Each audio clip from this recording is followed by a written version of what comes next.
3D printing is taking over the world, but how does it actually work? Well, it's quite similar to a normal printer, but then a little different. First, you don't put in an ink cartridge, but instead connect a spool of special printing material like plastic, rubber, or even metal.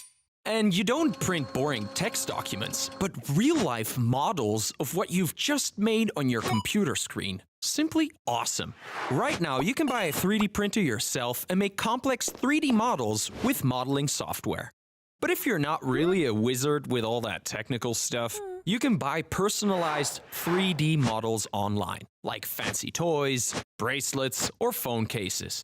Then send it to a 3D print shop nearby, choose a material, and pick up your own unique item. Sweet. In the medical world, they're developing 3D printers with special biological material.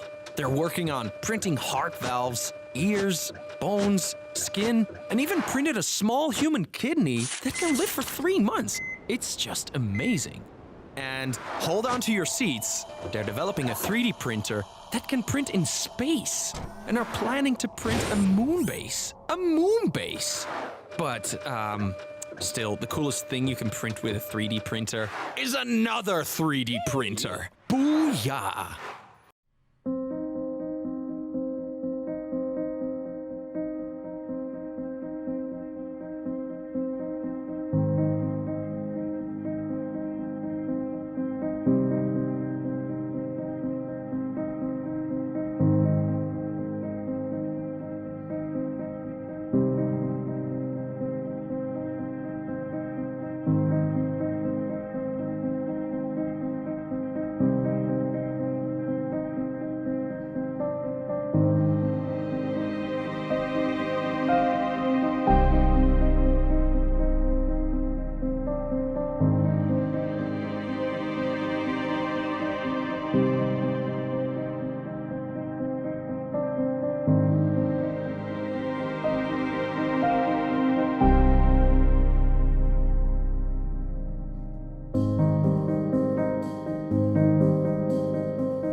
Now let us know about the various parts of a 3D printer.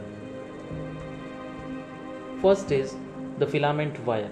It is the material to print in the wire form. Next is the stepper motors. Stepper motors provides the motion to the nozzle in X, Y and Z direction. Heating bed. It is the platform which provides adhesion to the base of the part. Next is nozzle and gear arrangement.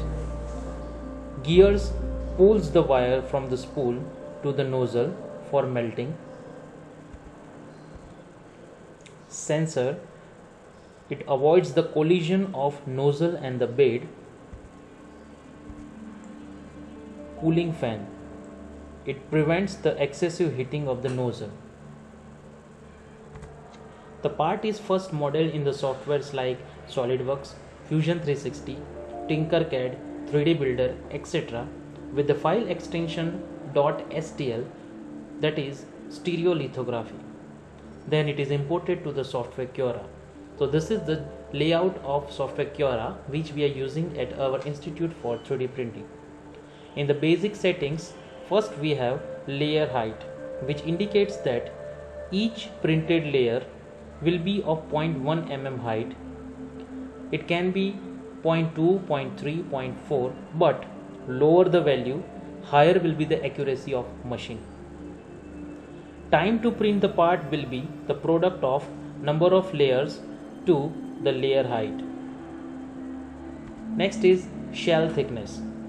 It is the sidewall thickness, generally taken as 0.8 mm, to avoid the cavitation at the side walls. Next is retraction. It is the recoil movement of the filament necessary to prevent dripping of the material during the movement of the nozzle.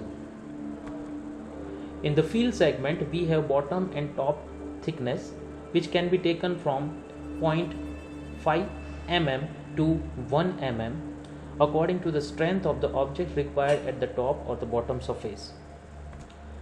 Next is field density. It is the amount of filament printed in the object that it defines the total volume of the object, which is directly related to the strength, weight, and time to print the object. In the speed and temperature, first we have print speed.